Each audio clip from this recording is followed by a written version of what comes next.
Assalamualaikum warahmatullahi wabarakatuh. Halo Depolers, kembali lagi bersama kami. Kali ini sesinya dosen, dan pada hari ini kita kedatangan tamu yang sangat luar biasa dari Universitas Brawijaya Malang, Bapak Abdul Aziz. Selamat datang Pak. Selamat Padang. Terima kasih. Ya, gimana kesannya nih Pak selama di Padang? Alhamdulillah menarik kota ya? yang bagus dan kampusnya sangat bagus. Sangat bagus. Oke, kita langsung masuk ke sesi diskusi kita Pak ya. Kita mencoba membahas sesuatu mungkin tidak orang yang tidak hangat, tapi ini masih selalu berkaitan ataupun selalu relevan untuk kita bahas, yaitu terkait dengan pangan itu Pak ya. Kita mencoba membahas tentang yang juga pernah diperdebatkan selama di Pilpres ya Pak ya, tentang food estate ataupun dalam bahasa Indonesia itu lumbung pangan Pak ya. Pangan, ya.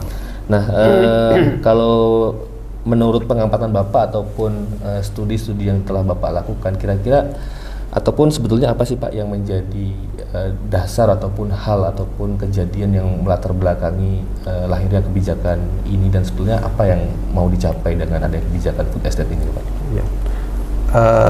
Ya, terima kasih. Pertama, kalau dilihat dari sisi pemerintah terutama katakanlah pemerintah Presiden Joko Widodo ini, kalau sebetulnya di situ kita bisa baca bahwa ada keinginan pemerintah atau negara itu meningkatkan produksi pangan dalam negeri. Satu, yang kedua itu mungkin juga untuk menutupi kelemahan selama ini yang seringkali pemerintah melakukan impor pangan, berbagai jenis pangan itu. Karena itu sebetulnya dilihat dari segi tujuan keberadaan dari program atau proyek ini sebetulnya mulia saja, ya, ingin meningkatkan produksi pangan, kemudian ingin memenuhi kebutuhan pangan dalam negeri, dan yang ketiga ingin mengurangi impor pangan gitu ya. Nah, dari segi tujuan sesuatu yang baik gitu ya. Hanya mungkin masalahnya, apakah tujuan yang tertulis itu atau yang normatif seperti itu memang sesuatu yang real adanya? Kayaknya kita bisa mempertanyakan banyak hal di situ ya. Pertama, misalnya kita bisa mempersoalkan mengapa proyek pangan itu justru diserahkan kepada Kementerian Pertahanan, tidak kepada misalkan Kementerian Pertanian atau Bahan Pangan, atau misalnya ke Bulog misalnya gitu ya. Kenapa nggak ke situ? Kenapa kok Kementerian Pertahanan? Apakah Kementerian Pertahanan punya kapasitas, punya pengalaman, dan punya pengetahuan atau punya orang-orang sumber daya manusia yang memadai untuk menangani proyek ini? Nah, kalau kita lihat secara kuantitatif kayaknya enggak, mereka nggak punya kapasitas untuk itu gitu ya. Jadi tujuan yang baik, yang mulia dari keberadaan proyek food estate ini sepertinya harus membelakangi apa yang kemudian menjadi praktek yang terjadi. Jadi tujuannya adalah untuk supaya kita tidak terlalu tergantung lagi ya Pak. Ya. Jadi kita punya semacam swasembada pangan itu Pak ya. Punya swasembada pangan. Cuma mungkin pada pelaksanaannya mungkin yang masih banyak hal yang belum sesuai dengan sesuatu yang diinginkan ataupun yang target itu Pak. Ya. Kalau demikian, gimana seharusnya kita memandang persoalan ini dari misalnya ataupun kebijakan ini dari perspektif negara kesejahteraan, karena kan di Pancasila yang merupakan ideologi negara kita itu kan target ataupun tujuannya adalah kesejahteraan itu Pak. Ya. Gimana kita memandangnya gitu Pak? Oke, nah sebelum sampai ke situ, saya ingin mengatakan bahwa kalau kita mencoba untuk menerjemahkan atau memaknai keberadaan program proyek ini secara politik, itu sepertinya pemerintah tidak punya ketulusan dan kesungguh-sungguhan untuk meningkatkan produksi pangan. Dengan kata lain, ini proyek politik, proyek dekat-dekat proyek pemilu, kira-kira begitu. Apa artinya? Di situ ada begitu besar anggaran yang harus dikucurkan, harus dipersiapkan untuk berbagai lokasi ya, berbagai tempat, berbagai macam proyek dari food estate ini gitu kan. Nah, jadi saya khawatir bahwa ada peruntukan yang berbeda, tidak kepada tujuan yang seperti yang normatif dalam perumusan kebijakannya, tapi mungkin ada tujuan-tujuan lain, misalnya untuk kepentingan pemilu, untuk pengumpulan dana pemilu dan seterusnya, begitu ya, Sehingga dengan begitu proyek ini sebetulnya adalah proyek yang tidak diinginkan, tidak betul-betul dipersiapkan untuk peningkatan produksi pangan begitu. Nah, karena itu artinya kalau itu yang terjadi, andaikan pemaknaan itu benar, maka sebetulnya kita tidak mungkin bisa berharap bahwa program ini bisa membuat kesejahteraan, ikut mendorong terciptanya atau berkontribusi bagi penciptaan kesejahteraan masyarakat, begitu kan? Nah, kalau begitu sebetulnya di mana letak keberpihakan negara terhadap orang-orang kecil, ya, masyarakat pada umumnya, begitu. Nah, karena itu kalau misalnya harus dibawa ke konteks kayak model-model yang ada di negara kesejahteraan atau welfare state, kayaknya jauh, gitu ya, jauh. Sebab kalau di negara-negara yang modelnya welfare state seperti yang ada di negara-negara Skandinavia, itu sebetulnya mereka memperbesar dulu pendapatan ekonomi, pertumbuhan ekonomi yang besar begitu, baru kemudian dialokasikan anggaran-anggaran atau proyek-proyek khusus bagi masyarakat. Dengan begitu seluruh kebutuhan dasar masyarakat setidak-tidaknya itu akan terpenuhi begitu. Nah, karena itu sebenarnya di welfare state itu kan negara kapitalis. Bukan negara sosialis kan gitu ya, negara kapitalis. Karena itu welfare itu kan bagian saja dari praktek itu. Karena itu harus kaya betul negaranya ini untuk kemudian bisa membiayai seluruh kehidupan masyarakatnya lewat negara gitu ya. Nah, kita kayaknya enggak, proyek ini tidak diletakkan dalam kerangka penciptaan kesejahteraan, tapi lebih dalam kerangka perilaku politik tertentu. Jadi bukan masyarakat yang menjadi tujuan, tapi lebih kepada kepentingan elit itu. Saya tidak melihat ini dinikmati oleh masyarakat, karena sejumlah kasus itu yang kita lihat, terutama yang di studi-studi atau yang dipantau secara cukup dalam dan cukup menyeluruh oleh teman-teman NGO di berbagai daerah, dia justru mengalami kegagalan yang fatal sebetulnya proyek-proyek ini. Bahkan ada kasus saya kira terkenal, kita semua tahu, menanam ubi singkong, kemudian kok tiba-tiba berubah lahan itu menjadi lahan jagung. Jagung itu pun ditanam tidak di lahan itu, tapi di pot kan gitu. Nah, saya kira ini bentuk penyimpangan, atau saya ingin mengatakan bahwa ini juga bentuk kebohongan negara terhadap warganya gitu. Apakah karena ini juga makanya program food estate ini tidak mencapai targetnya gitu, karena dia tidak menjadikan masyarakat sebagai pusatnya, dia lebih kepada elitnya gitu kan? Kalau kita kan ini sudah banyak dilaporkan sama media massa Pak ya, bahkan baik Tempo, Kompas juga mereka melakukan investigasi terkait estate ini gitu. Dan di banyak daerah itu juga tidak menemui suatu hasil yang memuaskan, tapi lebih ke banyak yang kurang memuaskannya gitu, seperti yang Bapak bilang tadi. Apakah kalau menurut pandangan Bapak apa yang menyebabkan hal ini terjadi? Apakah karena memang hanya bagi-bagi antar elit saja, bukan masyarakat yang menjadi fokusnya tuh, tapi lebih kepada elit? Apakah karena itu makanya program ini menjadi kegagalan? Apakah ada hal lain yang menyebabkan ataupun yang turut berkontribusi kepada tidak ataupun kurang berhasilnya program food estate ini? Kalau Bapak bagaimana? Mungkin proyek ini diletakkan dalam niat yang salah ya.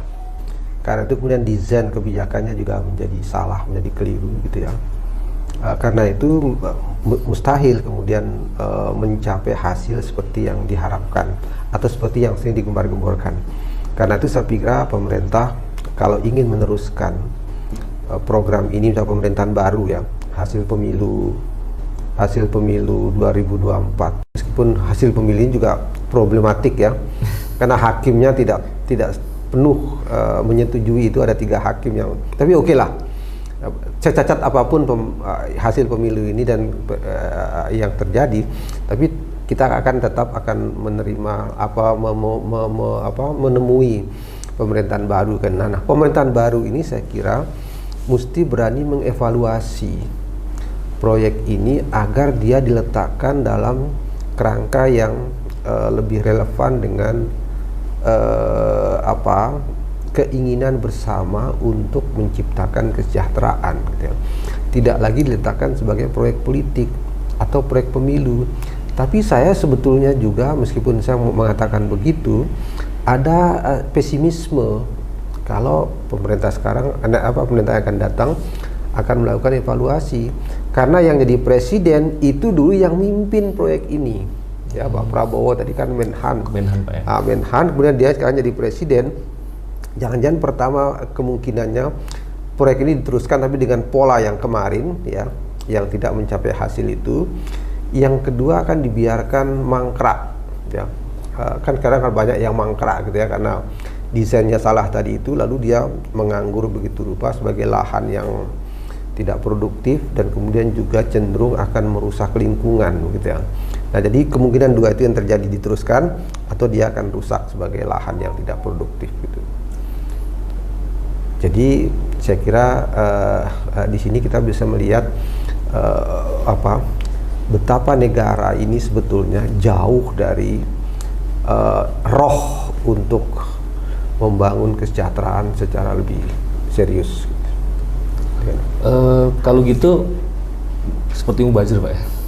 Iya, saya kira ya. Mubazir ya, karena tidak hanya mubazir tapi juga sangat tidak tepat manajemennya, ya, desain dan manajemennya itu. Padahal sebetulnya bagus saja food estate itu, kan lumbung pangan kan gitu ya.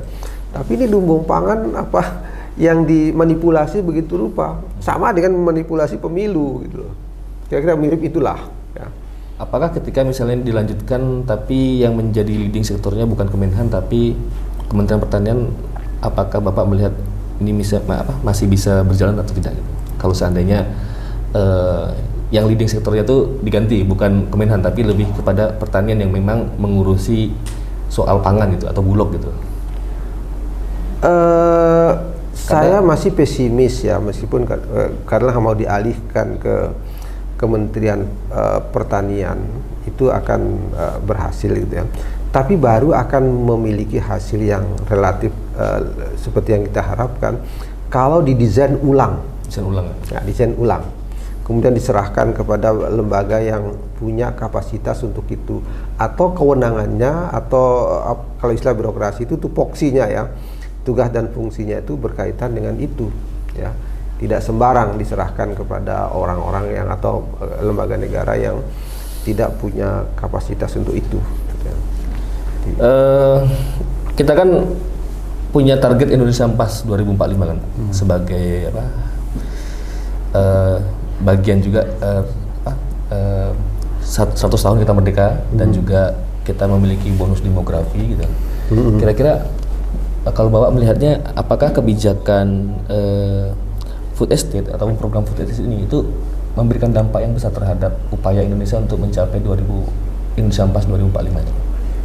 Tentu ada pengaruhnya ya, meskipun mungkin saya nggak bisa mengatakan seberapa besar pengaruh itu. Dalam arti begini, pertama, kalau proyek ini diteruskan, tentu akan membutuhkan anggaran yang sangat besar, kan begitu ya.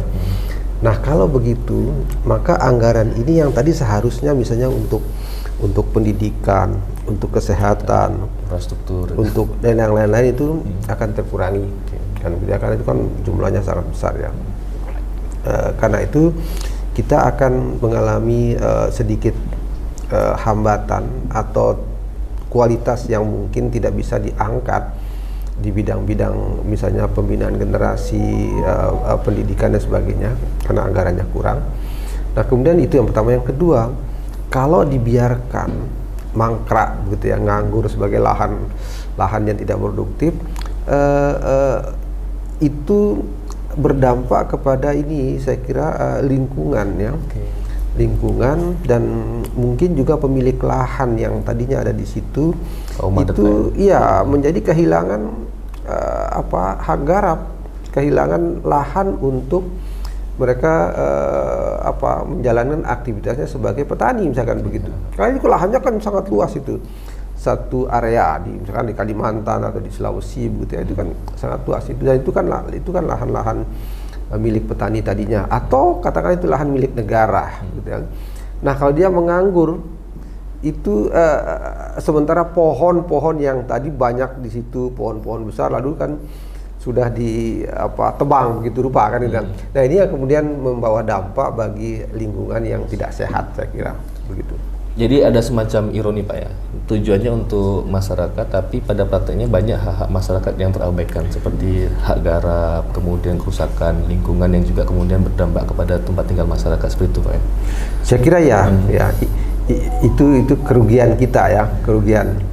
Dan itu kan sebenarnya hak generasi. Ya. Hak generasi yang disebut tadi, generasi emas dan segala macam itu yang seharusnya mereka bisa mengambilkan manfaat yang sangat besar dari lahan-lahan itu, tapi dengan kerusakan atau dengan besarnya biaya yang kemudian juga nggak sebanding dengan hasil yang diperoleh, itu hak mereka untuk mendapatkan anggaran untuk dari alokasi tadi itu menjadi tidak bermakna begitu. Kalau Bapak ada melihat alternatif lain selain food estate ini terkait bagaimana Indonesia bisa mencapai kedaulatan pangan ataupun swasembada pangan itu Pak? Iya. Pertama saya kira berdayakan seluruh kekuatan petani ya, yang ada di desa-desa itu.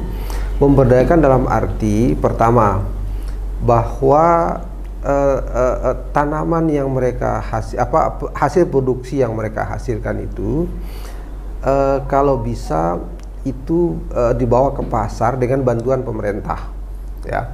Jadi jangan biarkan petani itu hanya bisa menghasilkan atau memproduksi sesuatu dari tanah lahan mereka, tetapi pemerintah membiarkan itu bersaing sendiri di pasar tanpa ada bantuan pemerintah, gitu ya.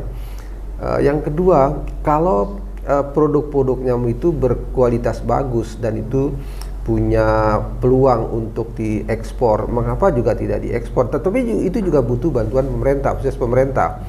Karena selama ini salah satu hambatan ekspor kita itu adalah birokrasi yang sangat rumit, begitu ya. Berbelit ya. Berbelit-belit di pelabuhan di segala macam itu dengan administrasi yang begitu rupa. Padahal beberapa produk itu barang yang cepat membusuk, yang cepat rusak. Nah ini kalau berhari-hari ditahan di pelabuhan itu dia rusak. Pasar tidak mau menyambut dia.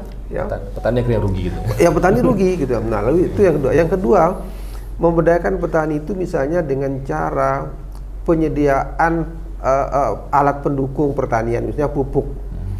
Pupuk pertama harus tersedia dengan baik. Yang kedua harganya nggak boleh mahal. Ya. Nah sekarang kita kan banyak pupuk sulit nyarinya, kemudian juga harganya relatif mahal, begitu ya. Nah itu bagian untuk cara-cara bagian dari strategi memberdayakan petani begitu. Ya. Oke, intinya berarti negara tidak bisa lepas tangan untuk ini. Petani membutuhkan negara membutuhkan petani untuk mencapai kedaulatan pangan, dan petani juga membutuhkan negara dari aspek kemudahan regulasi itu Pak. Ya. Sebagai kesimpulan. Ya, jelas. Jadi negara tidak boleh membiarkan begitu saja petani-petani kita itu. Jadi difasilitasi. Difasilitasi tidak harus petani itu diberi uang, kan begitu. Tapi kebijakan negara, pelayanan negara terhadap mereka itu maksimal, total. Misalkan tadi contoh pemasaran. Pemasaran hasil tidak bisa semata-mata hanya diserahkan kepada petani misalnya untuk ekspor gitu ya. Yang mestinya ada campur tangan negara di situ dengan regulasi yang bagus, pelayanan di pelabuhan yang cepat dan segala macam hal.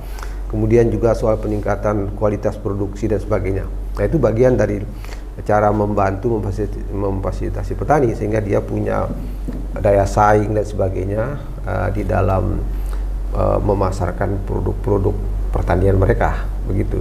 Oke, baik. Terima kasih Pak atas pencerahan ataupun